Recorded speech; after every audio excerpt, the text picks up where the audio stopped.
of the countries in Southeast Asia that has a long history in its efforts to achieve and defend its independence is Vietnam. The Vietnam War, involving the Soviet Union and the United States, also colors the story of how this nation obtain its independence. But before we continue, I ask you to click the subscribe button first so that you don't miss on other interesting videos. If you have already subscribed, let's continue. Vietnam was first colonized by China from 110 before Common Era until it achieved independence in 938 before Common Era. However, unfortunately in the 19th century, Vietnam was once again colonized, this time by France. Vietnam became a French colony after a series of colonial wars in Indochina that began in the 1840s.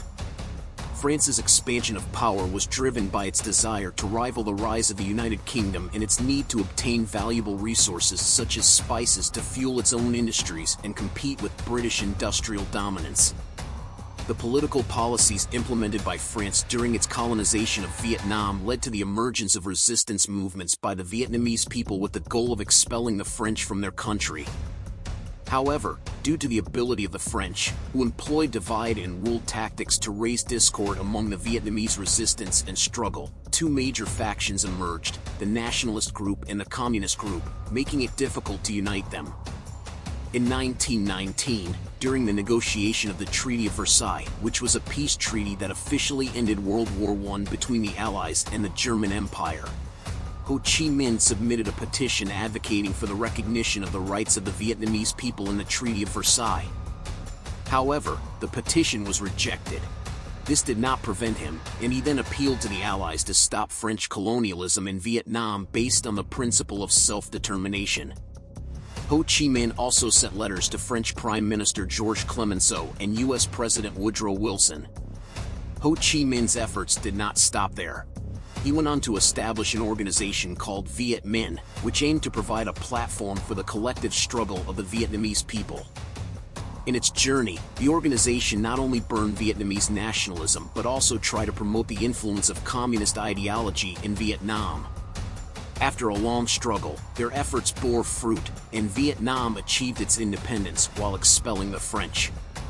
This happened after the Vietnamese forces, specifically the Viet Minh, successfully captured and controlled the strongest French stronghold, Dien Bien Phu, on May 7, 1954, in a battle that lasted for 55 days. General Vo Nguyen's success in this battle was attributed to his strategy of launching a massive attack before the Geneva Conference, which discussed the issues in Korea and Vietnam from April 26 to July 21, 1954. After that, the outcome of the Geneva Conference resulted in the division of Vietnam into two parts, North Vietnam and South Vietnam. Ho Chi Minh, as the leader of the Viet Minh, disagreed with the conference's outcome because he was concerned that the division would become a magnet for ideological conflicts and foreign intervention. Ho Chi Minh's concerns seemed to be justified, as Vietnam eventually became a battleground for ideological conflict between the Soviet Union and the United States and Southeast Asia. The outcome of the Geneva Conference, which divided Vietnam into two parts, led to North Vietnam, or the Democratic Republic of Vietnam, leaning towards communist ideology, while South Vietnam, or the Republic of South Vietnam, leaned towards capitalist/liberal ideology. Eventually, South Vietnam declared the establishment of the Republic of Vietnam on October 26, 1955. South Vietnam received full support from the United States both politically and militarily. However, at the same time, communist groups from North Vietnam, such as the Viet Minh, began organizing activities in South Vietnam, including providing weapons and ammunition to local communists, known as the Viet Cong. Tensions escalated when South Vietnam accused North Vietnam of aiding the Viet Cong. The United States, who supported South Vietnam in the war, used this as a basis for their active involvement in South Vietnam. The conflict began on November 1, 1955, when South Vietnam, politically supported by the United States, formed its own government after a controversial election. At that time, elements of the South Vietnamese rebels who opposed the new government started launching resistance against the government, with their alleged support coming from North Vietnam, which held communist ideology. The decision of the United States to enter Indochina actually stemmed from justifications provided by the U.S. government under the leadership of Presidents Harry S. Truman and Dwight Eisenhower. The justification was to authorize the U.S. military to engage in the Vietnam War on the grounds of fighting for democracy and human rights values in Vietnam, which were believed to be suffering greatly. The U.S. involvement in the Vietnam War was also motivated by America's concerns about the spread of communist ideology from North Vietnam to the Southeast Asian region.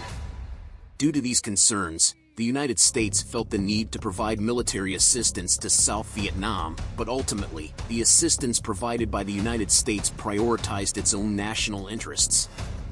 The chaos in South Vietnam was further exacerbated by surprise attacks launched by Viet Cong forces on U.S. military installations located in the Pleiku area. This attack resulted in the deaths of 8 individuals and the destruction of 20 aircraft units. The attack triggered intense debate within the U.S. government on how to retaliate against the Viet Cong. The U.S. government then launched a counterattack against Viet Cong forces. President Johnson, who was in power at the time, approved the initiation of a new program to attack North Vietnam on February 13, 1965. This program was called the Rolling Thunder Operation.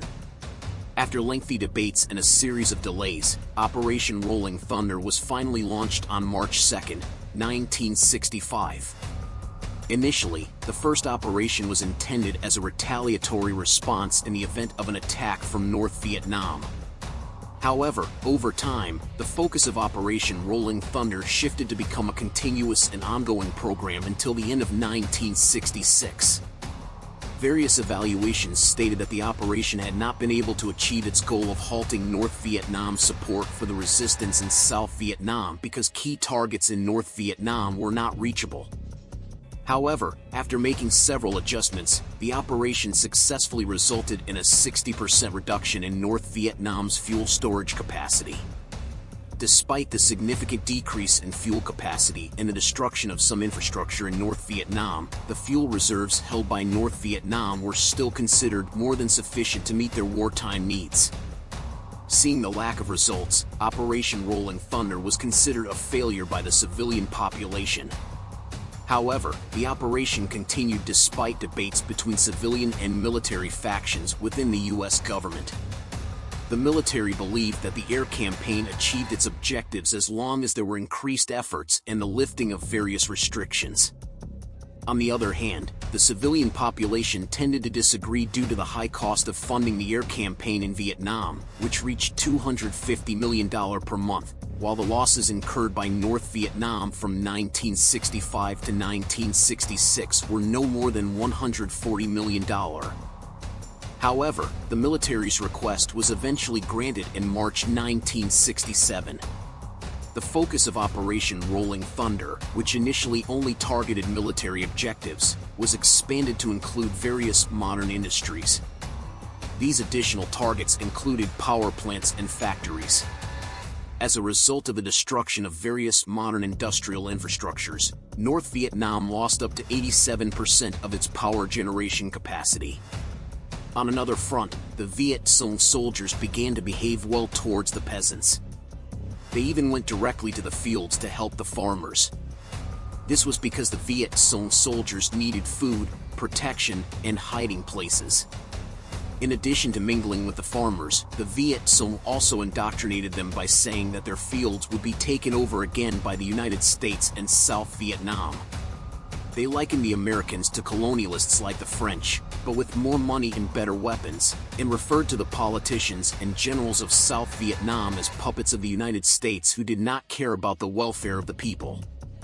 With this doctrine, the Viet Cong forces gained many sympathizers who would later join them in guerrilla warfare against the United States.